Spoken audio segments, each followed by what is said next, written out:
Voilà, j'ai fait la pire connerie de ma vie.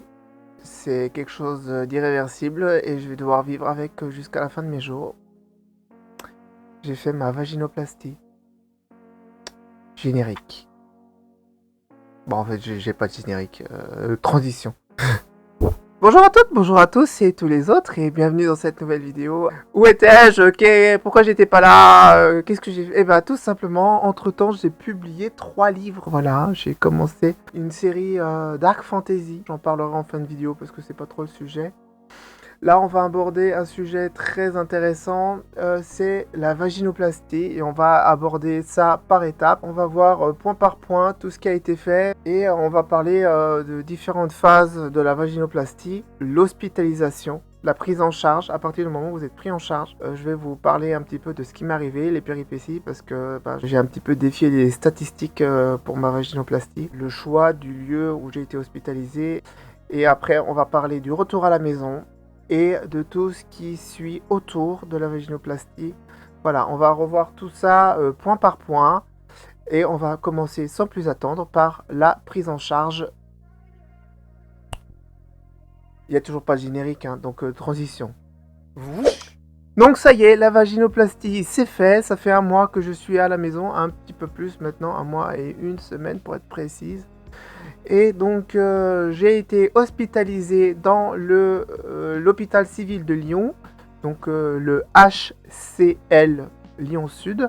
Alors pourquoi là-bas? Parce qu'il y a le fameux chirurgien qui opère là-bas, le docteur Nicolas Morel-Journel. J'ai été pris en charge par le docteur Neuville, le docteur Paul Neuville. Il m'a mis sur sa liste d'attente. La liste d'attente était d'abord planifiée sur 1 an et demi. Sachez que j'ai dû attendre 2 ans pour enfin être admis pour la vaginoplastie. Comment ça s'est passé? Eh ben, parlons-en. Donc, je suis allé chez mon médecin traitant qui m'a fait le formulaire de demande de prise en charge. Donc voilà, cette demande a été validée. Donc, ensuite, j'ai pris contact avec une entreprise de taxi conventionné. Donc, le taxi est venu me chercher la veille de mon hospitalisation, puisque j'étais pris en charge très tôt le matin. Donc, ils m'ont réservé une chambre dans leur maison de repos. Sachez qu'ils ont un genre d'hôtel, entre guillemets. C'est pas vraiment un hôtel, c'est vraiment une maison de repos. C'est un endroit où vous pouvez venir, par exemple, pour les interventions très tôt le matin, vous pouvez venir la veille. Vous avez une chambre. Cette chambre vous est réservée. Voilà, c'est à vous ensuite de valider cette réservation, de dire oui, je prends la chambre ou non, je ne la prends pas. De dire si vous êtes accompagné ou pas. Donc, à quoi ressemble cette maison de repos? Ben, c'est pas un hôtel, mais c'est ce qui s'y rapproche le plus. C'est plus des dortoirs en fait. Bon, ben voilà, on y est. C'est ma chambre pour aujourd'hui. Demain, ça sera une autre, beaucoup moins glamour. On est à Lyon. On a une belle vue sur, je sais pas. Voilà, donc là, moi, il est quoi? Il est 14h23, on va dire 14h30. Je vais faire mon petit repérage pour demain matin, histoire de voir un petit peu. Ça me fera marcher. C'est quoi ça? Oh, c'est une belle vue. Oh, on se croirait. Oh mon dieu, bref. Voilà. Les prochaines news, éventuellement demain. Je passe à 8h. Je dois être là-bas à 6h30, je passe à 8h. Tu comptes entre 6 et 7 heures d'opération, si tout va bien. Tu comptes environ 2 heures dans la salle de réveil, si tout va bien. Finalement, vous avez une chambre avec une salle de bain. C'est vraiment comme un dortoir, finalement, quoi. Vous avez un grand réfectoire où vous avez une cuisine, carrément. Vous pouvez cuisiner sur place. Alors la contrainte, bien sûr, si vous faites à manger, c'est que vous faites aussi votre vaisselle, ce qui est logique, hein. Voilà, vous avez aussi une cafetière, vous pouvez vous faire du thé. Enfin voilà, vous avez vraiment un espace de vie commun qui est à disposition. Et on vit sa dernière journée d'une façon assez étrange finalement. En tout cas, moi, je l'ai vécu d'une façon assez étrange. J'étais en mode automatique. Je pense qu'il n'y a pas de, je pense qu'il y a pas un mot qui définit mieux dans quel mood j'étais. J'étais vraiment en mode auto, c'est-à-dire que je me suis promené. Ensuite, je me suis retrouvé dans ma chambre, j'ai mangé, j'étais vraiment en mode automatique, j'ai fait ce que je fais d'habitude le soir, voilà. Et puis on attend que le sommeil vienne nous prendre. Le matin, le réveil qui sonne, on file direct à la douche, on fait la douche à la bétadine, et puis après on se sèche, on range ses affaires, on range les affaires de toilette surtout. Et puis là, on sort de sa chambre, on ferme la porte avec la clé, on met la clé dans la petite boîte aux lettres qui est prévue pour, et puis on y va. Alors, votre admission, en tout cas la mienne, elle s'est faite de façon très simple, hein. C'était la première, dans tous les sens du terme. Non seulement j'étais la première à me pointer aux admissions, mais en plus j'étais la première à me faire opérer. Donc le temps qu'elle s'installe, qu'elle ouvre, qu'elle démarre son PC, etc. Et puis après, ma foi, elle t'appelle, tu viens devant le guichet, là elle prend ton nom, etc. Et puis elle te donne ce qui te quittera plus pendant une semaine, hein, le fameux bracelet. Et là, vous remettez vos documents, hein, donc tout ce qui est personne de confiance, les documents à remplir, etc. Enfin, tout ce qui a été... tout ce qu'il fallait remplir pour votre admission, finalement, voilà, vous le remettez à ce moment-là. Et puis voilà, après, elle vous dit, installez-vous, on va venir vous chercher. Je crois que 5 ou 10 minutes après, voilà, j'ai une dame qui est venue me récupérer pour m'emmener me préparer. Alors, la préparation, comment ça se passe? On vous emmène dans une petite pièce, un genre de vestiaire finalement. C'est ce que c'est d'ailleurs, c'est un vestiaire, parce que c'est là-dedans que vous allez vous changer. Et puis voilà, une fois que vous êtes habillé, sachez qu'aussi c'est à ce moment-là que vous donnez vos valises, tout ce qui est bijoux, etc., ainsi que le téléphone. J'ai pas eu le temps d'envoyer un message à mes proches pour leur dire ça y est, on m'emmène pour me préparer. J'ai pas pu dire au revoir. Je suis parti comme une voleuse, sans rien dire. Donc voilà, une fois que vous êtes préparé, habillé, etc., là on vous transfère dans la salle d'attente. C'est une grande salle avec plein de fauteuils. Et là, vous attendez les brancardiers.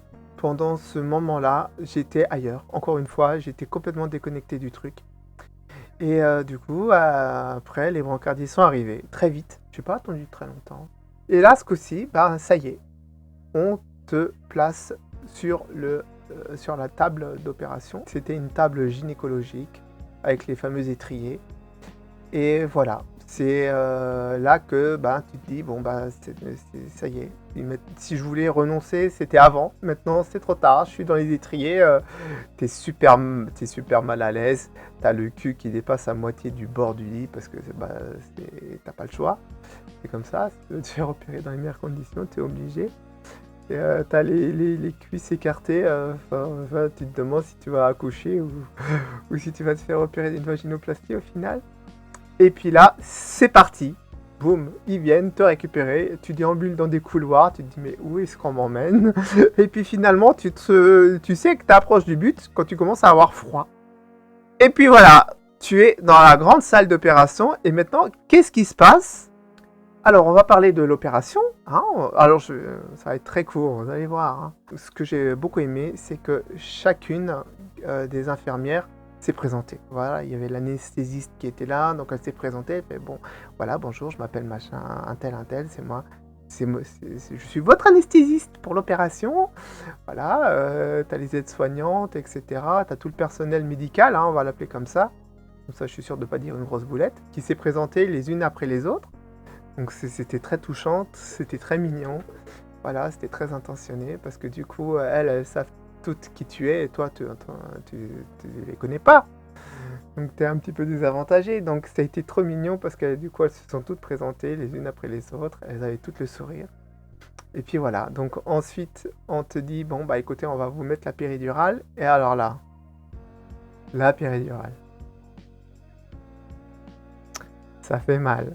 Alors, ma péridurale, ça a été une épreuve ça a été l'épreuve du feu, ça a été mon baptême dans les emmerdes. 3 fois pour réussir à me poser la péridurale. Alors, la péridurale, quand on te rate, qu'est-ce que tu ressens? Des nausées, des vertiges, des sueurs. T'as chaud, tu trembles. C'était vraiment, mais vraiment pas bien. Un peu comme quand tu te lèves trop vite le matin et que tout d'un coup, tu te dis dans les 2 secondes, si je m'assois pas ou si je m'allonge pas ou quoi, je vais vomir. Voilà, c'est pareil. Et en fait, elles y arrivaient pas. Et elles y sont finalement parvenues en changeant d'aiguille. Et il s'avère que pour mon cas, il fallait une aiguille légèrement différente, enfin un peu d'une autre taille que celle qu'elles utilisaient.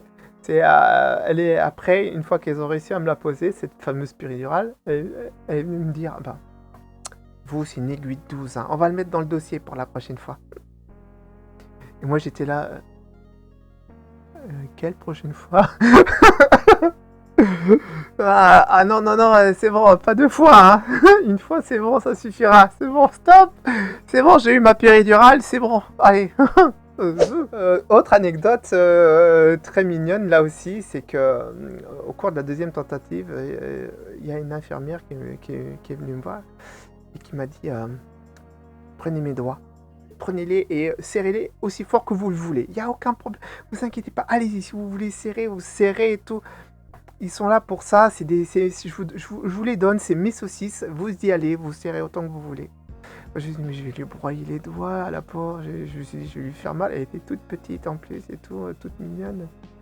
Alors que moi, je faisais 2 fois son gabarit, et je me suis dit, mais je vais la casser en deux, ses doigts, je vais les tordre et tout. Je me suis dit, non, je vais pas, j'osais pas au début.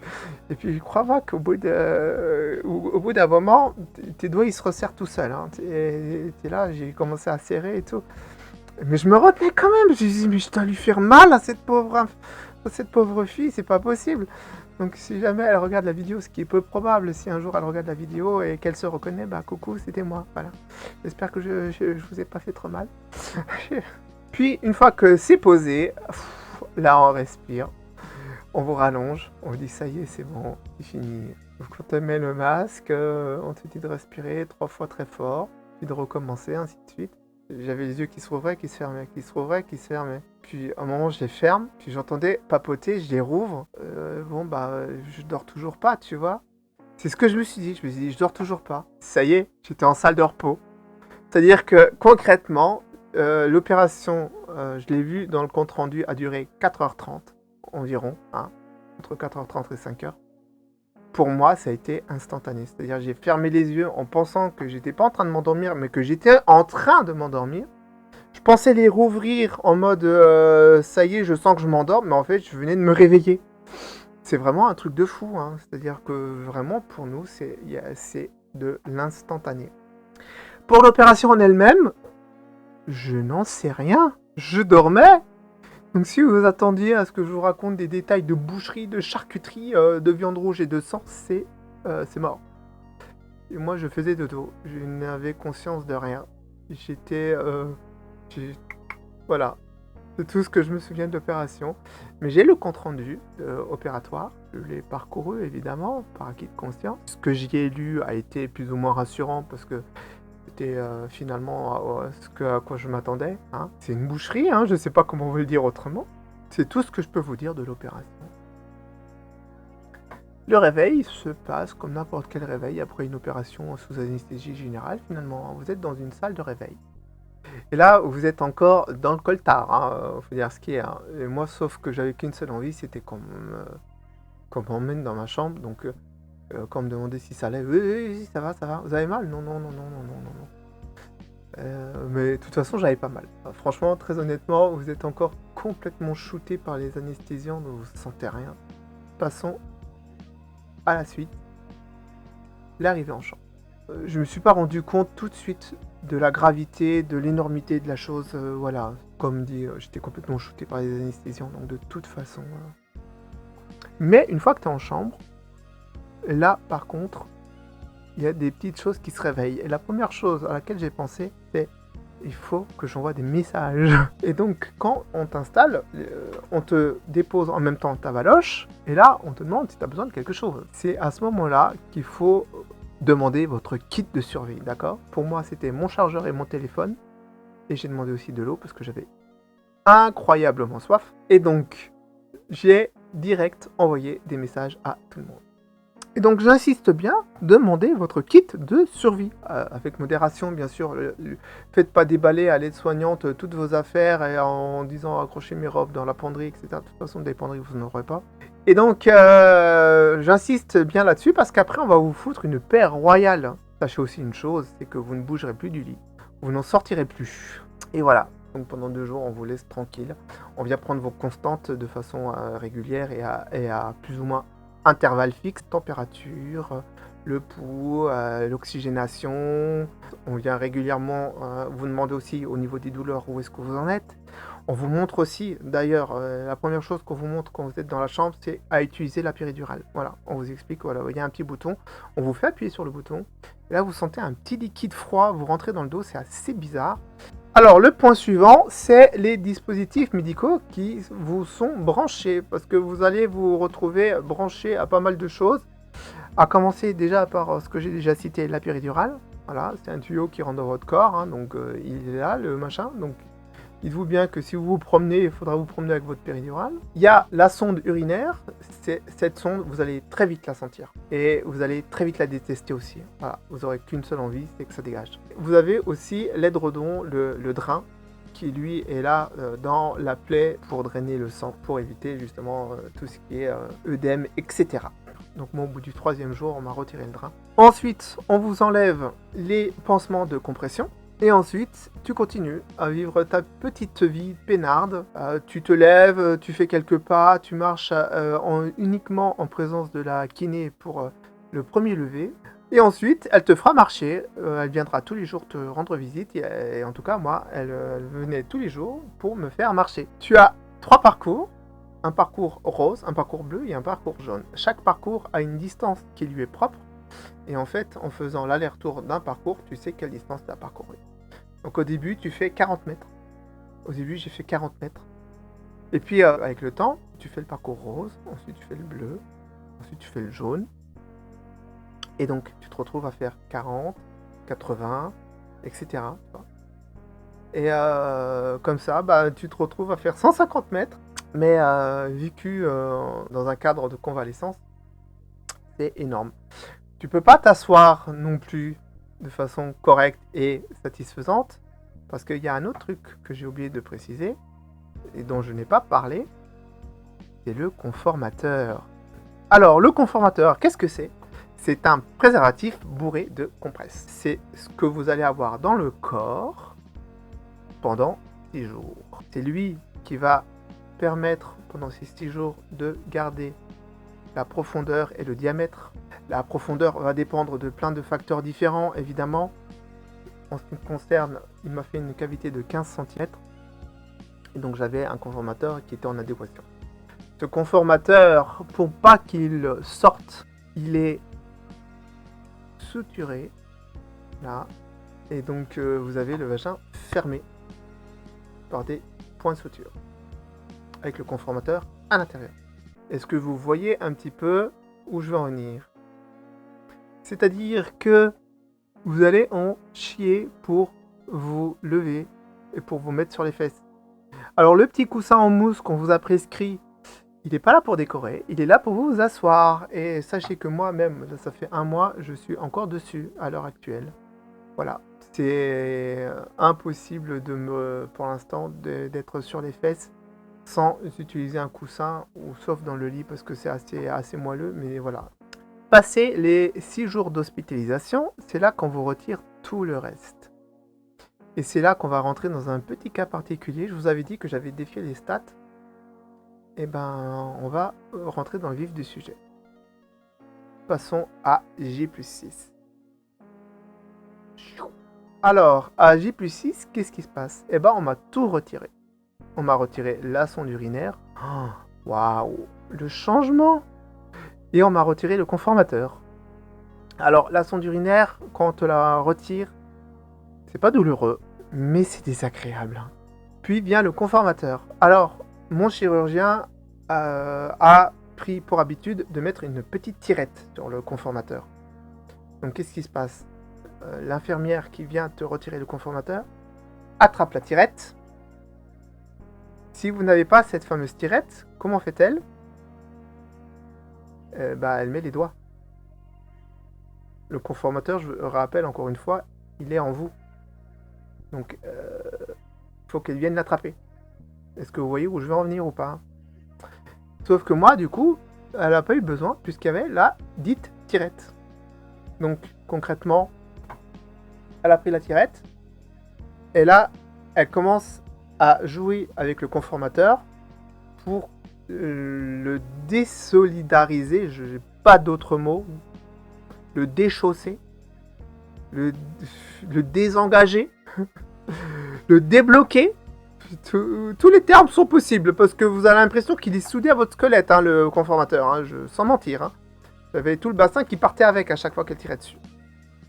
Et au bout d'un moment, pouf, ça se décolle. Et là, c'est assez spectaculaire, parce que vous vous dites, elle m'a pété un truc, c'est pas possible autrement. Mais en fait, non. Et après, elle enlève le conformateur, et finalement, quand elle vous a enlevé le conformateur, vous êtes encore dans l'attente du truc, vous dites, à quel moment je vais avoir mal? Mais ça y est, c'est déjà fini en fait. Le conformateur est retiré. On m'avait donné un conseil d'ailleurs, je vous le partage, si jamais vous ne l'avez pas le jour J.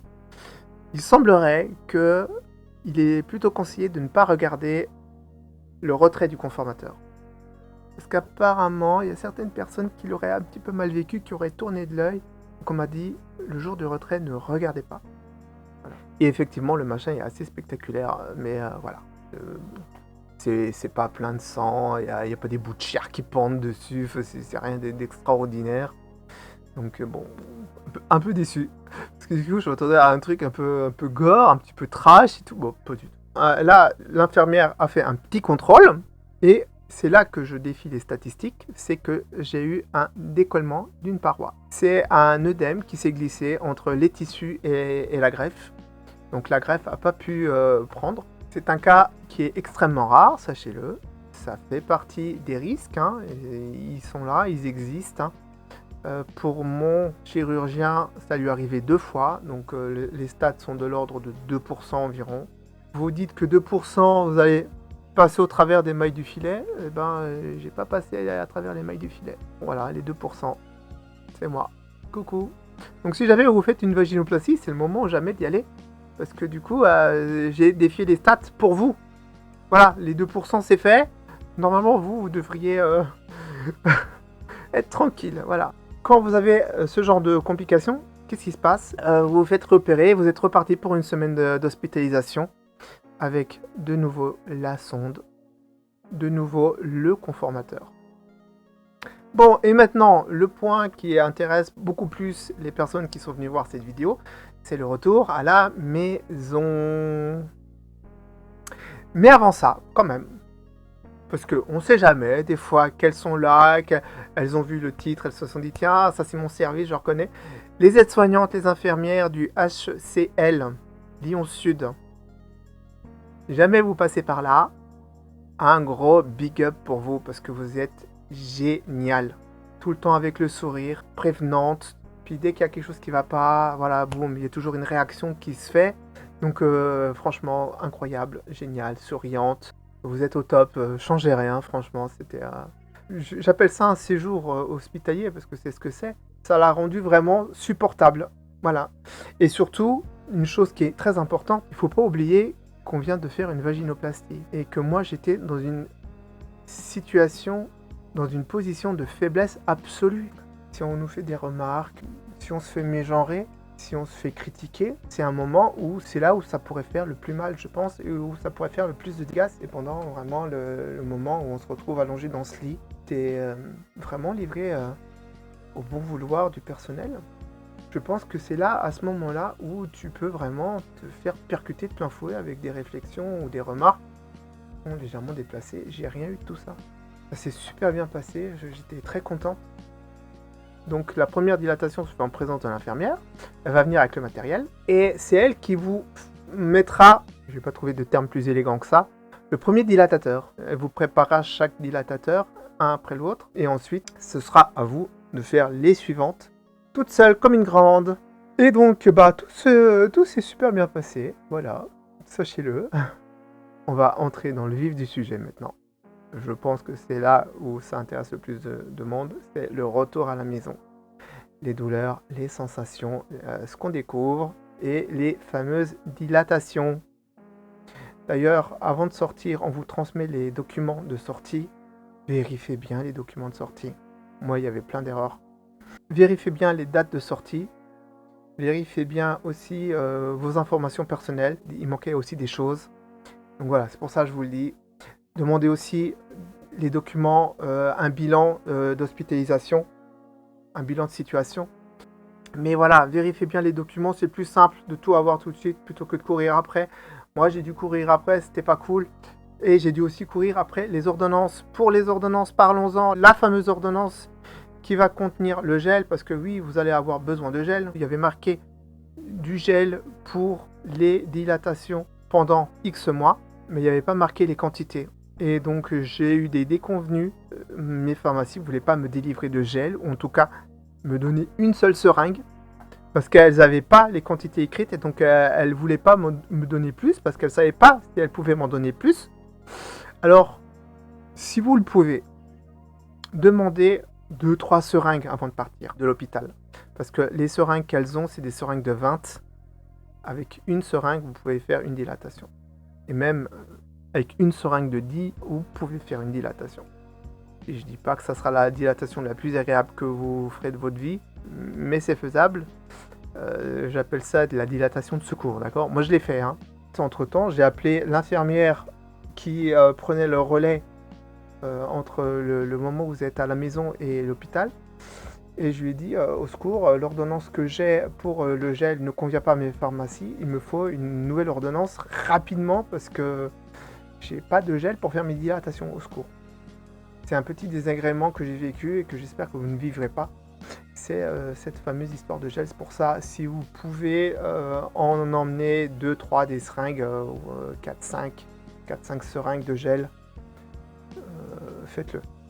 Parce que ça, pendant les 2 premiers jours où vous serez à la maison pour faire vos dilatations, elles vous seront un petit peu utiles quand même, mine de rien, on va pas se mentir. Voilà. Et ensuite, vous voilà donc à la maison, livré à vous-même pour les fameuses dilatations. Non, il n'y a pas le générique, transition. Ouf. Alors pour les dilatations, vous aurez un kit de dilatation qui vous sera prescrit. Les fameux kits ne sont pas remboursés. La bougie, on va vous prescrire une bougie, elle n'est pas non plus prescrite, elle est prescrite, mais elle n'est pas non plus remboursée par la Sécu. Bref, vous l'aurez compris, vos dilatations ne sont pas remboursées. Enfin, en tout cas, les kits. Voilà. Et en quoi ça consiste, me direz-vous? Eh bien, ça consiste en ceci. Voilà. Ceci est un dilatateur. Alors, c'est la taille 0. Il l'appelle comme ça. C'est le dilatateur 0. Vous avez un petit support, comme ça. Vous avez une petite encoche sur le côté, là. Et là, vous avez différents anneaux avec des ouvertures. L'encoche au niveau de l'ouverture. Et ensuite, on verrouille. Ouf, voilà. Ensuite, vous avez le dilatateur 1. Voilà. Même principe. Donc, à chaque fois, la taille augmente légèrement. Ensuite, vous avez le dilatateur 2. Voilà. Un peu plus gros. Celui-ci, vous allez le garder un petit peu plus longtemps. Puis vient la bougie. Voilà. Donc là, vous reposez le support et vous prenez la fameuse bougie. Alors, c'est une bougie de Égard. Elles sont numérotées, ces bougies. Ça, c'est la bougie numéro 28. Voilà, c'est celle qui m'a été prescrite. C'est de l'inox. Voilà, vous ne trompez pas, ne le mettez pas dans la cuisine et il ne faut pas l'utiliser pour broyer des herbes ou je ne sais quoi, machin. C'est un dilatateur, d'accord? Ça va pas, c'est pas un produit de cuisine. Vous ne trompez pas, surtout. Bref, voilà, c'est la fameuse bougie de Égard. Et c'est cette bougie que vous allez mettre après les 3 premiers dilatateurs blancs. Cette bougie, vous allez la garder 5 minutes. C'est avec cette bougie que vous allez vérifier si vous avez la profondeur maximale. Si vous perdez de la profondeur, c'est cette bougie-là qui vous le dira. Parce que les premiers dilatateurs, bon, s'ils ne rentrent pas, il est toujours temps de vous poser la question. Par contre, celui-ci, c'est vraiment l'indice de base. Cette bougie fait environ 19 cm et la partie que vous insérez fait environ 15 cm. Et vous la gardez 5 minutes, voilà. 5 minutes à partir du moment où vous l'avez mis jusqu'au bout. Donc si il vous faut 2 minutes pour mettre l'intégralité des 15 cm, vous comptez les 5 qu'à partir du moment où vous avez terminé de l'insérer, bien sûr. On est d'accord. Puis, vient le dilatateur 3. Actuellement, pour moi, c'est le plus confortable. Voilà. Alors, on en reparlera du confort. Pour l'instant, on présente juste le matériel. En tout cas, voilà. Celui-là, il fait 14 cm, donc il fait 1 cm de moins que la bougie. Par contre, il fait 3 cm de diamètre. Puis, enfin, ladies and gentlemen, please welcome the dilatator number 4. En l'occurrence, pour nous, si on doit compter les dilatateurs, c'est le 6e, puisque moi je dis que celui-là, c'est pas le 0, mais c'est le 1. Voilà, la bougie, bah, c'est le 4, celui-là, c'est le 5, et celui-là, c'est le 6. Sauf que bah, dans le kit, c'est le numéro 4. Hein, voilà, c'est comme ça. El famoso Big One, c'est celui qui a le plus gros diamètre. Il fait 16 cm de long et 3,5 cm de diamètre. C'est le plus gros. Et je ne l'ai pas dit pour ces deux-là, mais je le répète, comme pour la bougie, c'est 5 minutes par dilatateur. Minimum. 5 minutes à partir du moment où vous l'avez entièrement rentré. On triche pas, attention, il ne faut surtout pas tricher avec les dilatations de toute façon, parce que c'est pour vous. Si vous ne faites pas les dilatations, il va se passer quoi? Pourquoi fait-on une dilatation d'ailleurs? Tiens, ouais, bonne question. Pourquoi faisons-nous des dilatations? Peut-être avez-vous des boucles d'oreilles, peut-être le savez-vous ou ne le savez-vous pas si vous n'en portez pas, mais un trou d'oreille se comporte comment quand on enlève la boucle d'oreille? Le trou aura tendance à vouloir se refermer. Et c'est normal, c'est comme ça que le corps réagit. Et bien pour votre vagin, c'est le même principe. Les dilatations sont là pour dire à votre corps, non, tu ne refermes pas. D'ailleurs, si la bougie rentre, celui-là doit rentrer tout pareil, d'accord? Donc si il rentre et qu'il y a tout ça qui dépasse, non, c'est pas bon. Il faut qu'il rentre en entier. Et si ça rentre pas en entier, qu'est-ce qu'on fait? Avec la bougie des dégâts, qu'une fois que la bougie est au fond, vous allez perdre des petits mouvements comme ça. Tu montes, tu descends, tu montes, tu descends, et comme ça, voilà. Donc, des petits mouvements comme ça, des petits mouvements comme ça. Vous faites ça pendant les 5 minutes où vous devez garder le dilatateur en vous. Hein. Donc, vous travaillez, voilà. Et donc, ceci va aider à faire rentrer cela jusqu'au bout. Voilà. Donc, vous n'y arriverez pas forcément dès le début. C'est pas parce que vous allez faire ça que ça veut dire que tout de suite ça va rentrer en entier. Mais petit à petit, une dilatation après l'autre, vous allez progresser. Et mine de rien, moi, c'est mon cas. Hein. Il voulait pas rentrer jusqu'au bout. Hein, j'avais 3 cm. J'avais tout ça qui rentrait pas. J'avais parlé à mon chirurgien, j'avais pris une photo, je lui ai montré la photo. Et je lui ai dit, voilà, le dilatateur, le dernier, je mets jusqu'ici. J'ai dit, il reste ça qui rentre pas. C'est juste que ça veut pas rentrer plus. Et il m'a dit, il faut que ça rentre plus. Il m'a dit, la bougie, est-ce qu'elle rentre en entière? J'ai dit, oui, la bougie, oui.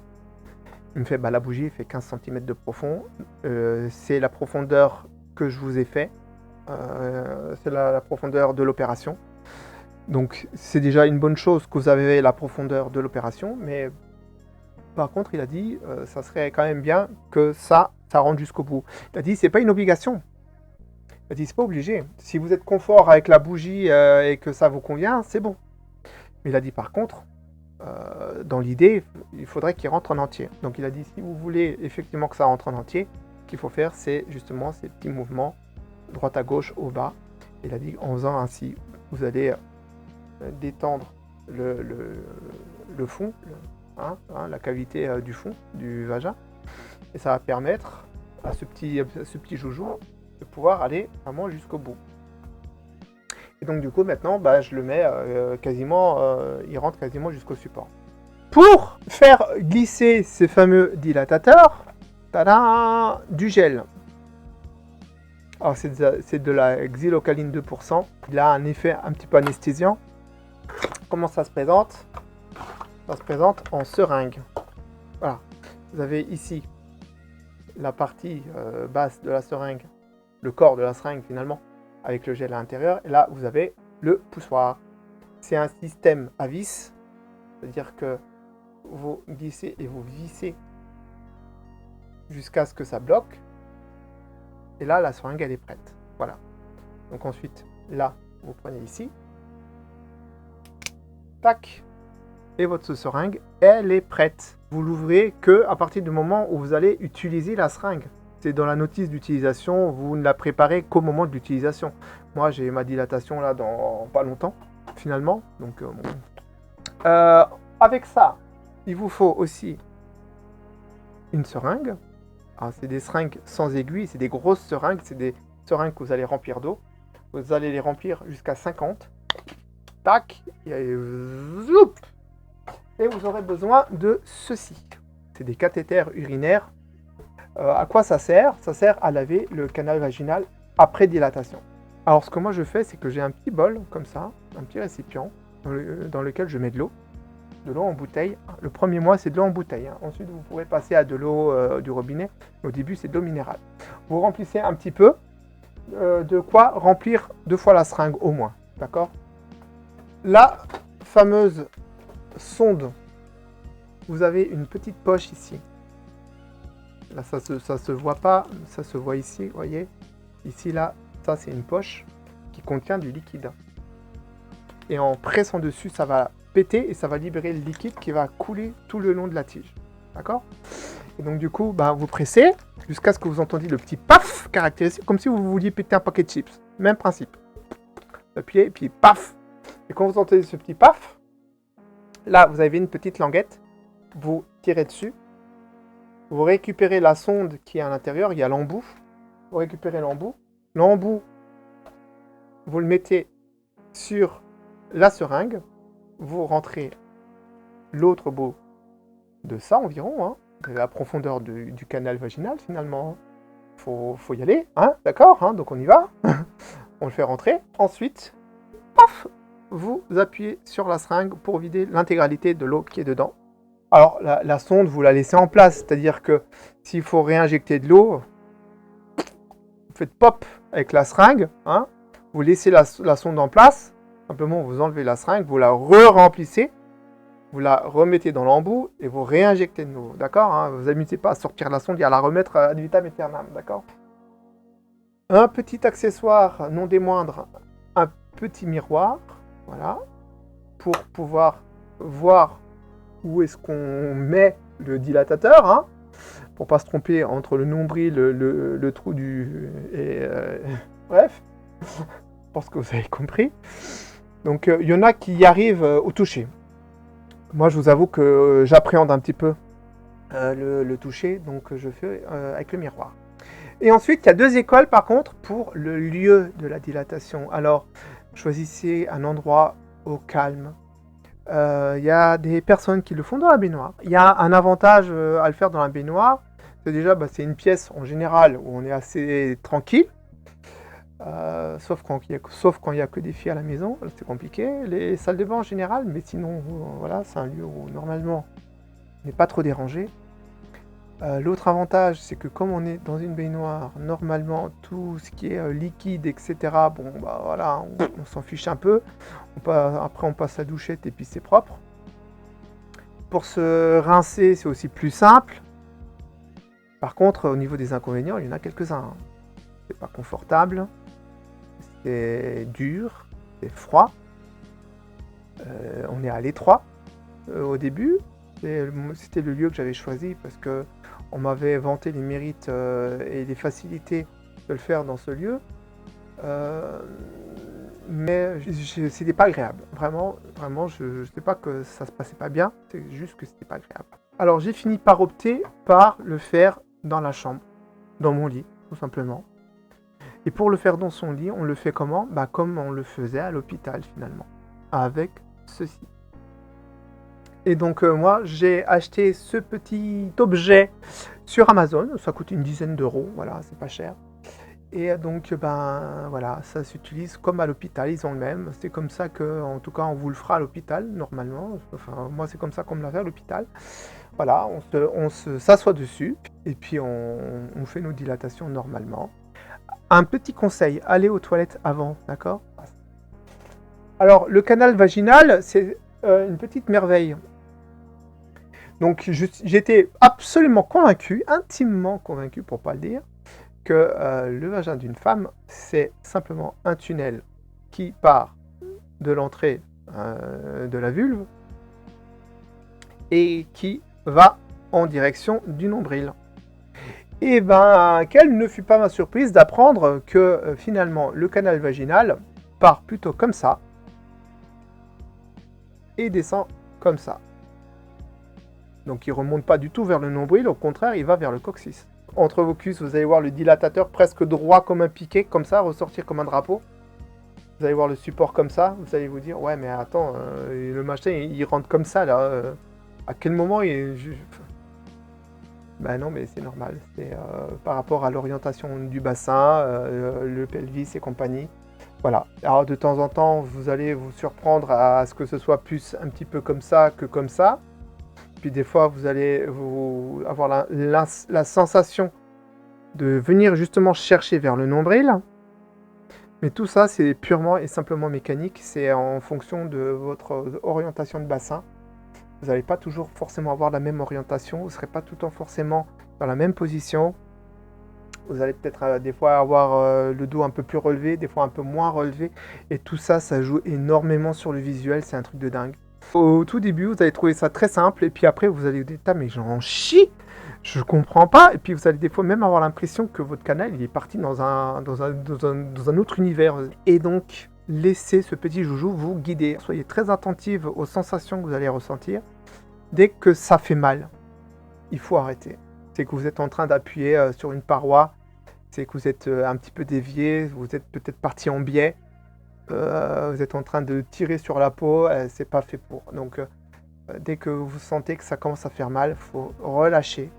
Il faut surtout pas forcer en vous disant faut que ça rentre, ça doit rentrer, il faut que ça rentre. Non, si ça rentre pas, c'est qu'il y a quelque chose. Donc voilà, vous laissez faire, vous laissez le petit joujou vous montrer le chemin. Normalement, ça devrait bien se passer. Voilà. Et on est censé y arriver sans douleur. Enfin, ça ne fait pas mal, les dilatations ne font pas mal. Si ça fait mal, c'est parce que vous avez forcé.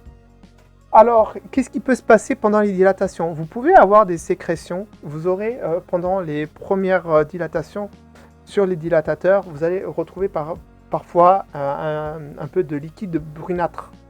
C'est ce qu'on appelle les brins. C'est normal. C'est du sang coagulé. Voilà, c'est logique. Hein, vous avez été suturé dans le vagin. Hein. Vous aurez forcément des résidus post-opératoires pendant vos dilatations. Si c'est des brins, c'est parfaitement normal, il n'y a aucun danger pour vous, aucun danger pour, pour le résultat, aucun danger pour l'opération en elle-même. Là où vous devez être attentive, c'est en termes de douleur. Est-ce que vous avez mal? Est-ce que ça commence à faire mal? Est-ce que ça fait de plus en plus mal? Est-ce que vous avez du pus? C'est-à-dire, est-ce que vous avez des liquides un petit peu jaunâtre, verdâtre qui sort? Est-ce que ça sent mauvais? Est-ce que ça saigne? Est-ce que ça saigne beaucoup? C'est dans ces moments-là qu'il faut se dire que quelque chose ne va pas. Sinon, en dehors de ça, vous aurez de temps en temps. Maintenant, moi, j'en ai plus. Mais au début, j'en avais beaucoup. J'avais des brins assez souvent, assez régulièrement sur mes dilatateurs. Sur tous, hein. C'est pas juste même sur le premier, des fois, j'en avais aussi. Donc voilà, c'est parfaitement cohérent avec une cicatrisation. Il n'y a pas panique à bord. S'il y a du sang qui coule, mais qui coule pas longtemps et que ça s'arrête, c'était juste une fissure. Vous avez probablement forcé dans une direction qui n'était pas la bonne. Vous y êtes allé en mode bourrin. Je pense avoir fait le tour de la dilatation. Il me semble ne rien avoir oublié. Alors, vous aurez le calendrier des dilatations qui vous sera fourni. Hein. Mais moi, je peux vous le donner déjà. Hein. Dans les grandes lignes, c'est 4 fois par jour pendant 2 mois, 3 fois par jour pendant 2 mois, 2 fois par jour pendant 2 mois, 1 fois par jour pendant 2 mois. Et ensuite, on commence à espacer. Au bout d'1 an environ, on passe à 1 fois par semaine, voire 1 fois toutes les 2 semaines. Alors, c'est aussi quelque chose qui doit se faire en fonction de vos fréquences de rapport sexuel, ça fait office de dilatation. C'est inclus, voilà, c'est c'est un lot. Donc en fonction de comment est fourni votre partenaire, ou si vous êtes un couple de lesbiennes et que vous utilisez des sextoys, ben, ça dépend du diamètre des sextoys. Si vous n'attendez pas, n'espérez pas ou n'envisagez pas quelque chose de plus gros que ce que vous utilisez ou ce que possède votre partenaire, eh ben, il n'y a aucun problème, vous pouvez vous contenter de ça, mais il faut que les fréquences soient au minimum de 1 rapport par semaine. Si ce n'est pas le cas, il faut continuer à faire les dilatations. Les dilatations se font à vie, c'est ad vitam aeternam. Le gel que je vous ai montré, ça s'utilise le premier mois, voire le deuxième éventuellement. On peut tirer jusqu'au troisième, mais en général, on ne le fait pas. Il faut très vite basculer ensuite vers quelque chose de plus neutre. Un lubrifiant à base d'eau. Alors, en termes de lubrifiant à base d'eau, vous avez ça, par exemple. Vous avez cette marque-là. Just Glide. Bon, et ben écoutez, ma foi, ce sujet a été abordé en long, en large et en travers. C'est le cas de le dire. On l'a dilaté. Je l'ai déjà fait la blague. J'ai la voix qui part en sucette. Ça fait 3 heures. La vidéo, elle dure 3 heures. Mais je vais faire plein de cuts. Il va y avoir plein de découpages. Ça va être fractionné. Ça va être haché. Je vais vraiment condenser ça le plus court possible pour que ce soit le plus digeste possible. Mais c'est un sujet qui est très vaste. Donc je suis désolé si la vidéo, elle dure longtemps. Mais c'est vraiment quelque chose qui me tenait à cœur. Je voulais absolument en parler. Et voilà, c'est fait. Je pense avoir abordé dans les grandes lignes tout ce qui concerne de près ou de loin la vaginoplastie, les sujets les plus fondamentaux, le sujet le plus principal qui pour moi sont les dilatations. Il n'y a pas grand chose de plus à dire dessus. S'il y a quelque chose en plus, je l'ai oublié. Ah oui, oui, j'avais dit que je vous parlerais de mon bouquin. Mais là, du coup, j'ai plus le temps. C'est l'heure pour moi de faire mes soins. Je vous en parlerai plus en détail dans une autre vidéo. C'est de la dark fantasy LGBT. Bref, voilà, ce sont les chroniques de Chiria. Bah écoutez, moi, ça sera tout pour aujourd'hui. Je vous souhaite une bonne fin de journée, une bonne soirée, une bonne journée. Ça dépend. Je ne sais pas à quel moment vous regardez cette vidéo. J'espère que ça vous aura plu, que ça a répondu à pas mal de vos questions. Si vous en avez malgré tout encore, n'hésitez pas à me les écrire en commentaire. J'y répondrai si j'ai les réponses. Si j'ai pas les réponses, bah, ma foi, je me documenterai éventuellement. Ça pourra faire l'objet d'une autre vidéo, pourquoi pas. En tout cas, voilà. J'espère que, en tout cas, vous aurez eu les réponses aux questions que vous posez sur la vaginoplastie. D'ici la prochaine vidéo, portez-vous bien. Moi, je vous dis à la prochaine pour d'autres vidéos. Bye bye.